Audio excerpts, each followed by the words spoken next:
প্রতিবাদে আজকে অনেক লোক এসে অনেক মাজার ভাঙছে, এটার পক্ষে আমরা নই। সেই সুবাদে আমরা চাই না যা ঘটে গেছে পুনরাবৃত্তি না হয়। আমরা সুশীল সমাজে সবাই সম্মিলিতভাবে যেন অদূর ভবিষ্যতে না হয় তা আমরা সক্রিয় সহযোগিতা চাচ্ছি। মাইকিং করে তারা সবাইকে জড়ো হয়ে একসাথে ওই মাজার ভাঙচুর করে এবং আগুন পোড়ানো হয়। ঘটনায় জড়িত ও ইন্ধনদাতাদের শনাক্ত করে আইনের আওতায় আনার আশ্বাস পুলিশ সুপারের। এখানে শেষ হয়ে যাওয়ার কথা, আইনগত ব্যবস্থা নিয়ে কোর্টে প্রবেশ করছি। যারা এটা করেছে এটা যারাই করুক, আমরা মামলা নিয়ে আইনগত ব্যবস্থা নেব।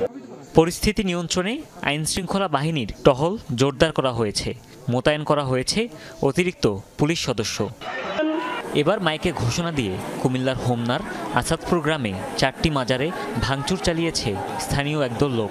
এ সময় কয়েকটি মাজারে আগুনও দেওয়া হয়। রাসূলকে নিয়ে যারা কটূক্তি করবেন তাদেরকে কোনো ছাড় দেওয়া হবে না, তাদের সর্বোচ্চ বিচার করতে হবে।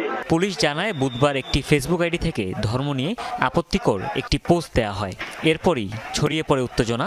পরে সেই আইডি থেকে ক্ষমা চেয়ে আরেকটি পোস্ট দেয়া হলেও অভিযুক্তের বিচারের দাবিতে থানা ঘেরাও করা হয়। মামলা দায়ের হলে মহসিন নামের এক যুবককে গ্রেফতার করে পুলিশ।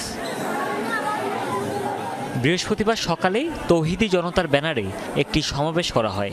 এরপরই অভিযুক্ত মহসিনের দাদা ফকির কফিল উদ্দিন শাহর মাজারে হামলা ভাঙচুর করে আগুন ধরিয়ে দেয়। ফেরার পথে কালাই শাহ, হাওয়ালি শাহ ও আব্দু শাহের মাজারেও ভাঙচুর চালায় তারা। পুড়িয়ে দেয়া হয় স্থাপনা। ফের মাজারে হামলা ভাঙচুর, পরে অগ্নিসংযোগ।